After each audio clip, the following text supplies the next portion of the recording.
तो यह है कि केंद्रीय मंत्रिमंडल में पहली बार 20 सालों में कोई मौसम विज्ञानी मंत्री नहीं बन पाया। पहली बार ऐसा होगा कि इस बार जो हर प्रधानमंत्री के कार्यकाल में मंत्री रहा हो वो नहीं आ पाया। हाँ, उस बार मौसम विज्ञानी के छोटे भाई जरूर मौका पा गए। अब वो अपना आगे अपनी घोषणाएं करते रहेंगे, भविष्यवाणियाँ। दूसरा, निशंक जी बिना शिक्षा दिए ही मंत्री पद से रिटायर हो गए। 2019 में सरकार बनी और 2020 से आज तक स्कूल बंद हैं, तो स्कूल चला नहीं, पढ़ाई करा नहीं पाए शिक्षा मंत्री। शपथ लेते विभाग को समझे तब तक जो है विभाग निपट गया। तो और अगर रविशंकर प्रसाद पर आप नज़र डालें तो कह रहे हैं भाई इनको नीली चिड़िया खा गई, ट्विटर खा गया, अमेरिका का दबाव था, क्या था तमाम। अब ये तो बड़े लोग जाने, लेकिन चर्चा करने वाले करते हैं। ये एक त्वरित जो बातें आई लोगों के दिमाग में वो ये आई। संतोष गंगवार एक जनप्रिय नेता है, क्योंकि 8-10 बार कोई सांसद ऐसे नहीं बनता है। उनका जाना ये याद दिलाता है कि बरेली से राजकुमार अग्रवाल को भी इसी तरह से हटाया गया था 75 साल का हवाला देकर। वो यूपी के वित्त मंत्री थे, आपको याद होगा। और धर्म सिंह को भी, और धर्मपाल को भी हटाया गया वहां से।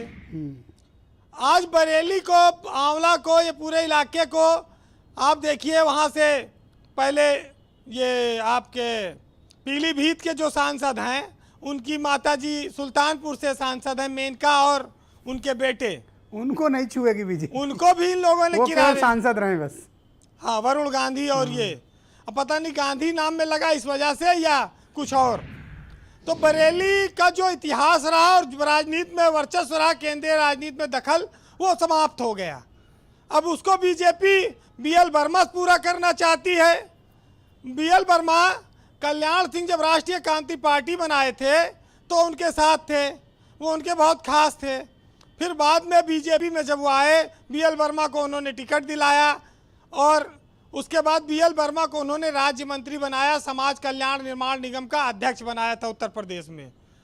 कोई ठेका बटा बिना कमीशन के बटा नहीं। फिर राज्यसभा में वो चले गए और वहाँ पर वो मेंबर हो गए। अब 6 साल की उनकी व्यवस्था है, आज वो मंत्री भी बना दिए गए। सब किस्मत का खेल है, अच्छी बात है। लेकिन कल्याण सिंह के पुत्र राजू भैया कई बार से सांसद होने के बाद मतलब गुरु गुड़ रह गए, चेला शक्कर हो गया। जो करीबी थे वो मंत्री बन गए, वो मंत्री और जो असली बेटा है वो देखता ही रह गया।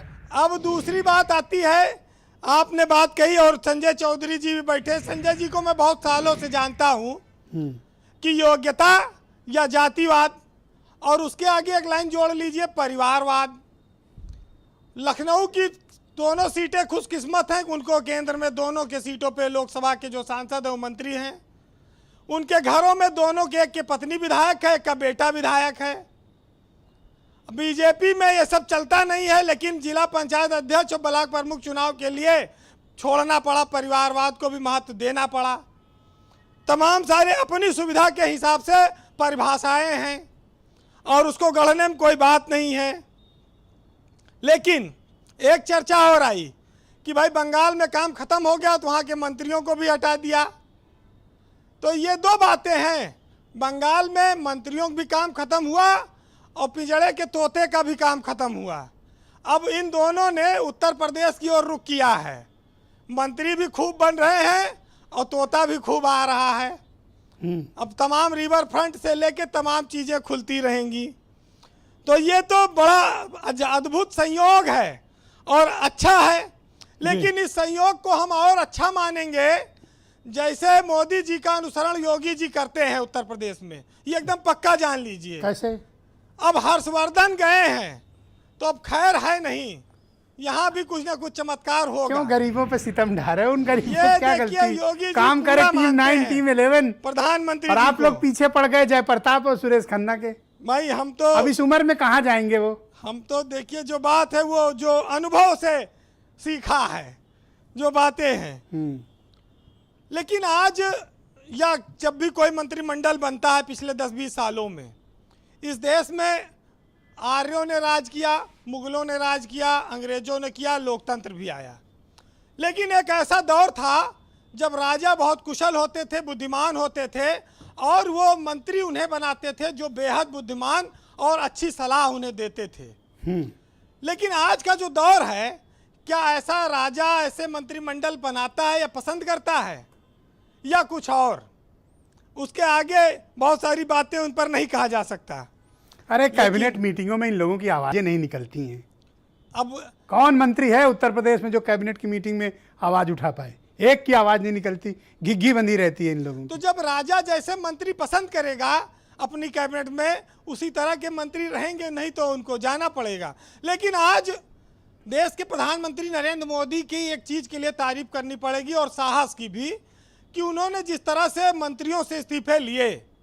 कई बार वो मीटिंगें कर रहे थे कि पिछले कई महीनों से अपने आवास पर, कोरोना काल की भी चर्चा थी। तो ये लोग तो जानते थे कि स्वास्थ्य मंत्री देश के हटेंगे, लेकिन शिक्षा मंत्री को लगता है कि उत्तराखंड की जो राजनीति थी वो उन पर भारी पड़ी है। अरे हम लोग का मंत्री भी हट गया, प्रकाश जावड़ेकर। शायद लोग ये चाहते थे, केंद्रीय मंत्रीगण या केंद्र की जो हाई कमान, वो चाहता था कि पोखरियाल निशंक उत्तराखंड में मुख्यमंत्री बने, और शायद उन्होंने मना किया होगा। उसकी तो नाराजगी होगी, अन्यथा इसके अलावा कोई कारण नहीं। स्कूल तो 2 साल से बंद हैं, तो शिक्षा मंत्री पढ़ाएगा क्या? उसकी परफॉर्मेंस की क्या चेकिंग होगी? करेक्ट बात है। अब बहुत ऊंची बात खोज के लाए वीरेंद्र जी। जावड़ेकर साहब तो जो है मंत्री हैं, ठीक है, रहे प्रवक्ता रहे, पार्टी में अच्छा बोलते हैं, उनकी वहाँ भी जरूरत है। जी जी वीरेंद्र जी। संजय चौधरी जी भी प्रवक्ता बने हैं, पुराने अनुभवी व्यक्ति हैं, अभी अच्छा बोलते हैं, और ये भी बढ़िया बोलेंगे, संगठन में अच्छा काम करेंगे। अभी 4 MLC यूपी में भी बनने वाले हैं 2-4 दिन में। अब आप परेशान मत करो वीरेंद्र। तो मुख्यमंत्री और संगठन में बातचीत चल रही है, तो हमारे संजय भाई का भी नंबर लग जाए, उसमें क्या है? आप कह दोगे तो पक्का कट ही जाएगा टिकट। वैसे आज साहित्य में मैं एक देसी बात पहले भी कहता रहा हूं, आज भी कहूंगा, और एक ऐसे शायर की बात करता हूं जो अनपढ़ था, लेकिन बड़े बड़े पढ़े लिखे लोगों की बखिया उधेड़ देता था अपनी लाइनों से। तो आज फैजाबाद के उस शायर रफीक सदानी की फिर 4 लाइनें सुनाता हूं आपको जी, और इन्हीं मंत्रियों के मामले पर सुनाता हूं कि मंत्रियों पर सरकार कितना खर्चा करती है, कितना देश में प्रोटोकॉल पे खर्चा होता है, और वो किसके ऊपर वो भार जाता है, इस देश के आम आदमी पर, किसान पर।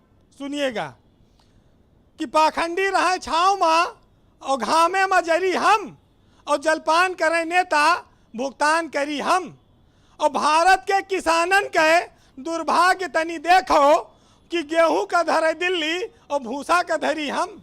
वाह, बहुत बढ़िया, बेहतरीन, बहुत बहुत शुक्रिया आपका वीरेंद्र जी, बहुत बहुत धन्यवाद। संजय चौधरी।